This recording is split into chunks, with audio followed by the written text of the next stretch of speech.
Queremos saudar a todos com a paz gloriosa do Senhor Jesus. Amém. Também cumprimentamos a todos e a todas que irão assistir essa mensagem pelo YouTube.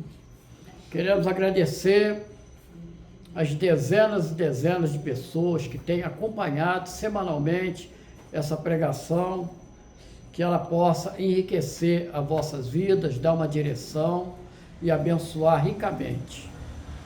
Glória a Deus. Nós vamos fazer a leitura da palavra.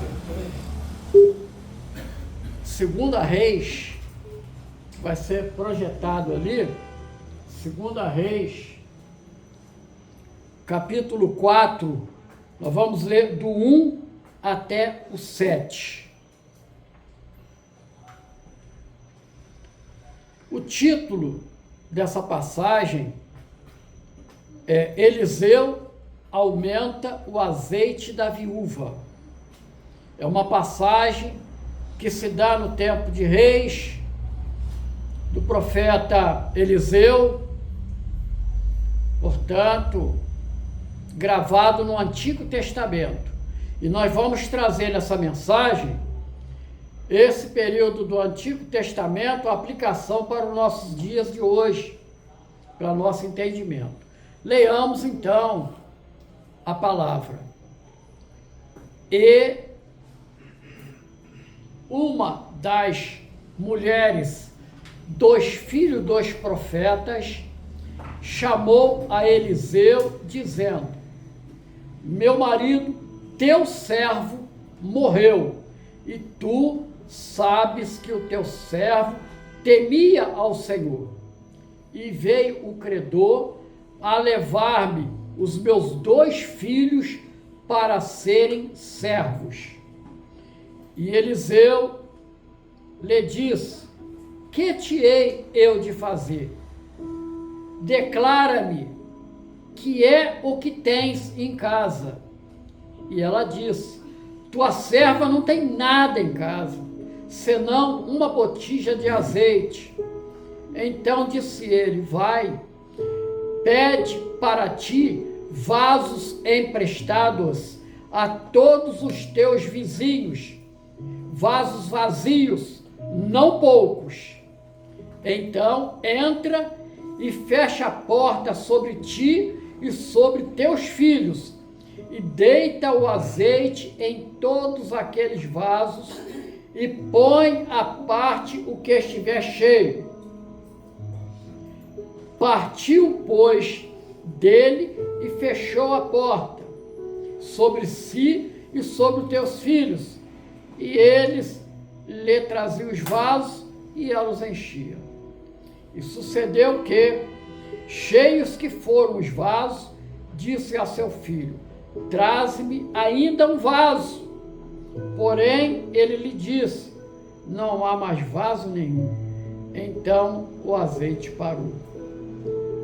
Então veio ela e o fez saber ao homem de Deus, e disse ele: vai, vende o azeite e paga a tua dívida, e tu e teus filhos vivei do resto até aqui.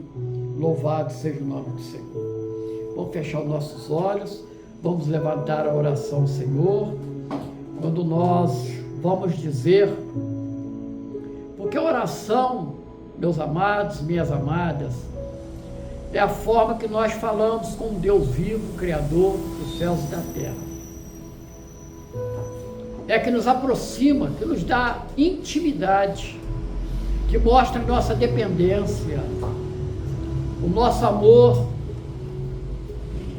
Então nós dizemos em nome de Jesus: Pai eterno, grandioso é o teu nome. Há uma súplica, Senhor: venha o teu reino sobre nós, santifica, Senhor, o teu nome. Há gratidão em nossos corações, porque nos nossos ouvidos entraram a tua palavra, que é viva, que é eficaz, que nos leva, Senhor, a transcender. E é dessa forma que nós queremos nos sentir durante toda a mensagem. Queremos ouvir não a voz de homem, mas a voz do teu Espírito Santo. que Ele possa, Senhor, visitar os nossos corações, a nossa mente, nos dando, Senhor Deus, a vitória sobre tudo aquilo que se levantou para nos derrubar, para nos matar. E agora, Senhor Deus, de pé, nós te adoramos e bendizemos o Teu nome, no nome poderoso e precioso do Senhor Jesus. Amém e amém. Graças a Deus. Louvado seja o nome do Senhor. Glória a Jesus. Meus amados, o texto que nós lemos é um texto bem claro. O texto é bem claro. Fala de um homem que ele servia a Deus. E ele tinha dívidas. E ele falece com essas dívidas. E deixa a viúva e os 2 filhos. E o credor, ele vai diante daquela viúva, apresenta a conta e diz para ela: ó, eu tenho que receber.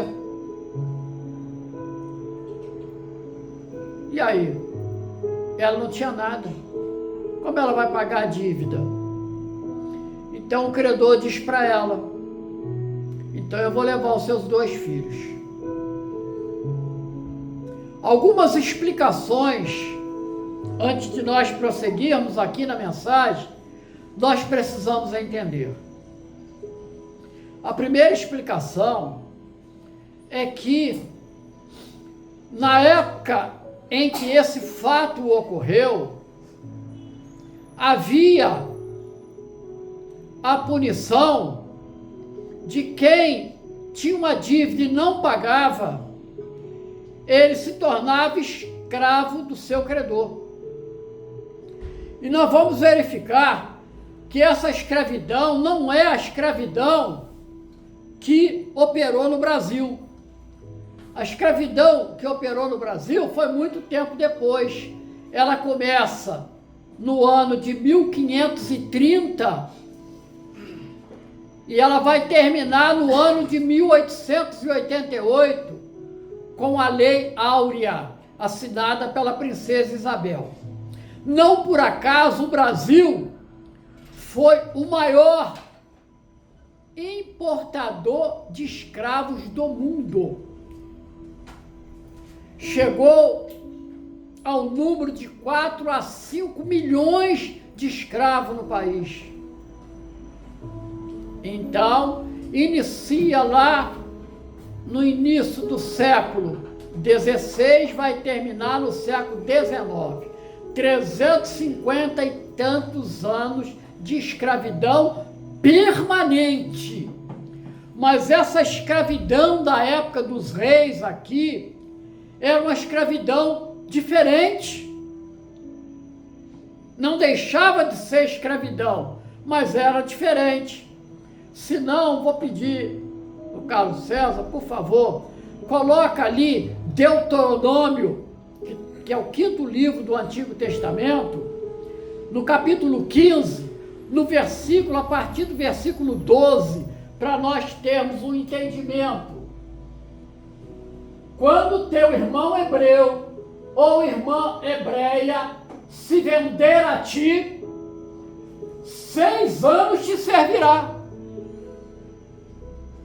Mas no 7º ano o despedirás, forro de ti. Só para a gente ter uma explicaçãozinha, vamos ao próximo, do 13. E quando despedires de ti forro, não o despedirás vazio. Olha, mais um versículo. E liberalmente o fornecerás do teu rebanho e da tua eira e do teu lagar, daquilo com que o Senhor teu Deus tiver abençoado, lhe darás. Então, ele no 7º ano, ele era laureado com a liberdade, mas ele levava dessa liberdade um fruto daquilo que ele havia produzido e enriquecido o seu senhor. Então ele pagava a dívida dele e ainda levava e tinha condições de sobreviver. Ele não voltaria completamente arruinado, e aí ele seria uma perdição para a sociedade. Olha a sabedoria da palavra. Então, meus amados, essa questão de escravidão por dívida, ela vai terminar no século III, antes do nascimento de Jesus. Havia um legislador em Atenas chamado Solon. Ele aboliu toda a escravatura por dívidas. Então, estava estabelecido. Hoje, no nosso ordenamento jurídico pátrio, nós precisamos entender uma coisa: um homem, ele falece deixando dívidas. A primeira coisa que é buscado é se ele deixou bens, porque os seus bens vai responder pelas dívidas. E se os bens foram menores do que a dívida se encerra com aqueles bens e não há nenhum débito para os herdeiros. Então os bens respondem pela força da herança. Nada mais do que isso. Se sobra alguma coisa da herança, então se reparte. Explicado isso, então aquela mulher, ela chega diante do profeta e ela usou uma das coisas que nós precisamos todos os dias usar. A palavra, ela diz assim: buscar-me-eis e me achareis. Batei e a porta se abrirá. Ela bateu na porta do profeta e a porta se abriu. Ela pediu no desespero: eles vão levar meu filho. Interessante, meus amados, que há algo na palavra, no texto, que nós passamos desapercebido. E é para você prestar bem atenção nisso. 4:2. Deuteronômio 4:2. Diz assim, Deuteronômio 4:2, perdão. 2 Reis 4:2. 2 Reis 4:2. Olha a resposta daquela viúva para o profeta. Eliseu lhe disse: o que é que eu queria te fazer? Declara-me o que é que tens em casa. E ela disse assim: não tenho. Eu não tenho nada em casa, senão uma botija de azeite. O azeite é o tipo do Espírito Santo. A botija é as nossas vidas, que o Espírito Santo habita dentro do nosso coração. Então ela tinha tudo e não sabia. Meus amados, minhas amadas, quantas vezes você tem tantas coisas em casa e reclama e diz que não tem nada?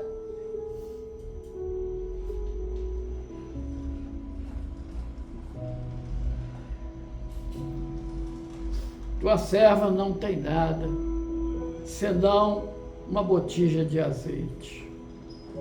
Agora ela vai ser testada na obediência dela. Então, no 3, 4:3, o profeta diz assim: vai, pede para ti vasos emprestados.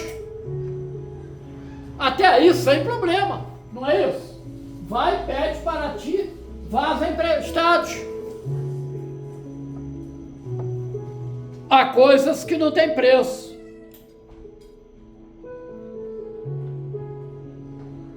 Mas há algo importante que você tem que aprender nessa passagem, e que eu aprendo. Era para pedir vaso emprestado para quem? Para quem? Responde alto para mim, para quem? Para os vizinhos, para quem? Vizinhos. Eu pergunto para você, mas se o vizinho for seu inimigo? Cuidado. A palavra está mostrando para você amar todos os seus irmãos. É duro conviver com o vizinho? É, claro que é. Mas nós estamos nessa vida para aprender. Imagina se ela não tivesse bons vizinhos, bom relacionamento, ela não iria conseguir os vasos emprestados. Eu até estou vendo o irmão Renato, aquele caminhão vazio, e a irmã Dolores pedindo vaso emprestado, aleluia, enchendo aquele caminhão de vasos vazios, porque aqui é o lugar que vai encher de azeite, aqui é o lugar que vai encher do Espírito Santo, aqui é o lugar que a sua vida precisa ser transformada, com o seu pensamento, com a sua maneira de viver. E ela vai e pede. Quando ela pede emprestado, e começa a vir aqueles vasos, Renato vai, coloca na casa dela um caminhão de vaso vazio. Daqui a pouquinho ele volta, mais um caminhão de vaso vazio. Olha, e está enchendo o azeite. Ela fechou a porta, está enchendo de azeite, está enchendo de azeite, está enchendo de azeite. O Espírito Santo produzindo, enriquecendo aquela casa. Até que finalmente... Ah, Deus, o que o Senhor está falando conosco? Não expõe a tua casa, não. Às vezes um filho, uma filha, às vezes seu emprego não está indo bem, você desanda a reclamar para todo mundo. Fecha a porta. Fecha a porta. Conversa com a sua esposa, conversa com o seu esposo. Fala que algo não está bem, mas é com vocês. Não é para expor para ninguém. Porque senão a bênção sai. A porta tem que estar fechada. Quando ela está fechada, há multiplicação. O que é que você precisa fechar? Eu não posso sair porque está filmando.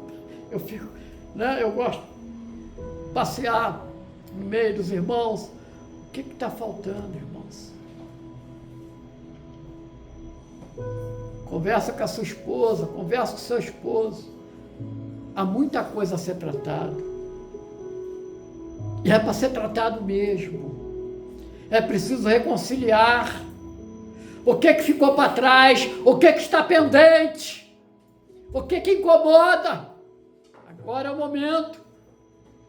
A porta está fechada. Não é para ninguém. Tem que ter intimidade.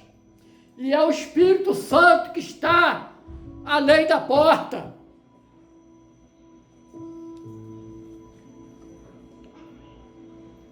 Qual é o milagre que está faltando na tua casa?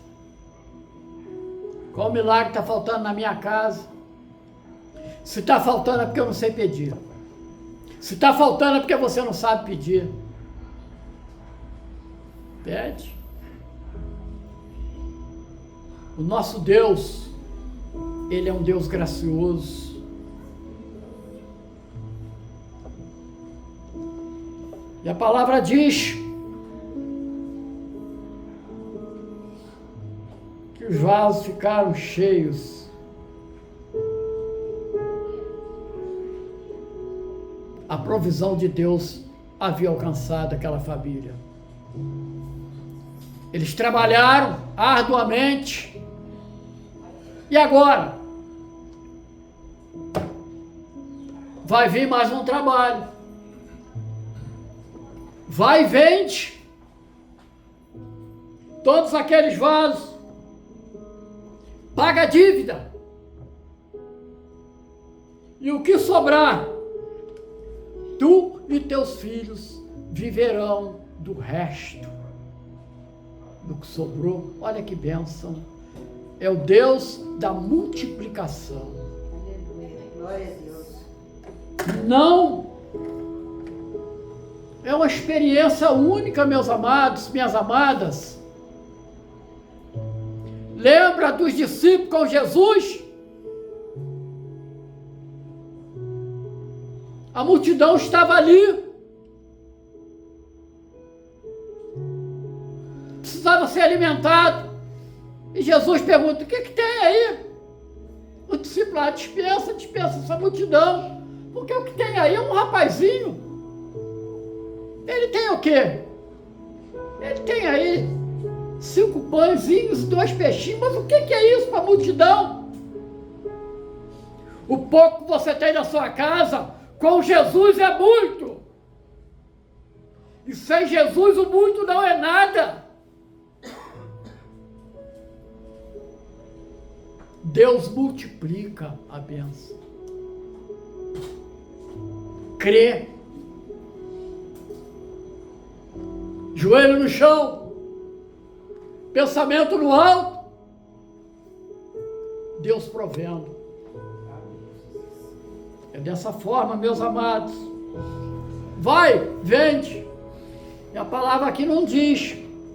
Mas certamente teve um outro trabalho.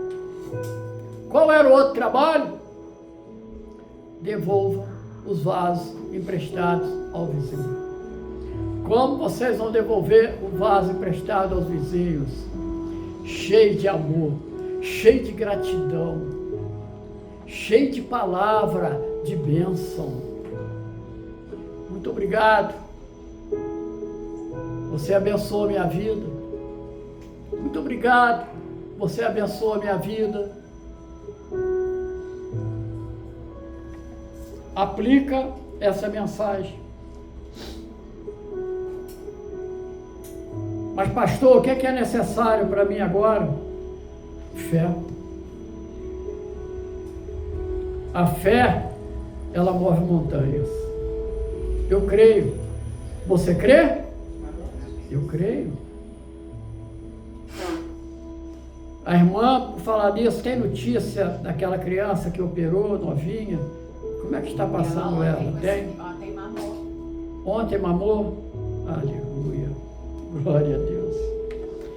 Uma enfermidade rara, primeira vez no Brasil. Neném foi operado. Não estamos expondo nada, mas o que nós estamos expondo é um Deus maravilhoso. Nos pediram uma oração, nós oramos e deixamos uma palavra. Minha irmã, se for para glória do nome de Deus e o encargo que a família vai suportar, essa criança ela vai se curar. E é debaixo dessa palavra. Foi a cirurgia, tão novinho, um bebê. A pastora Maria está mandando levantar o microfone. Levantei, porque às vezes eu acho que eu sou baixo, mas na realidade, no meu 1,90 m de altura é assim mesmo. Ela operou com 24 horas de vida. Operou com 24 horas de vida. Olha o testemunho aí. Deus está sustentando. Nós oramos pedindo: Senhor, envia os teus anjos ali para instrumentalizar a mãos dos médicos e dos enfermeiros. Vamos esperar colher essa vitória. Nós pedimos o vaso emprestado. Esperamos gastar. Que Deus possa nos abençoar ricamente. Medita nisso. Bons relacionamentos. Maus relacionamentos produz miséria, desconforto. Bons relacionamentos traz felicidade, amor, compreensão, carinho. Se alguém de alguma forma foi injusto contigo, perdoa. Eis que tudo se fez novo. E é dessa forma que nós vamos fazer. Que o Senhor nos e os abençoe ricamente. Glória a Jesus.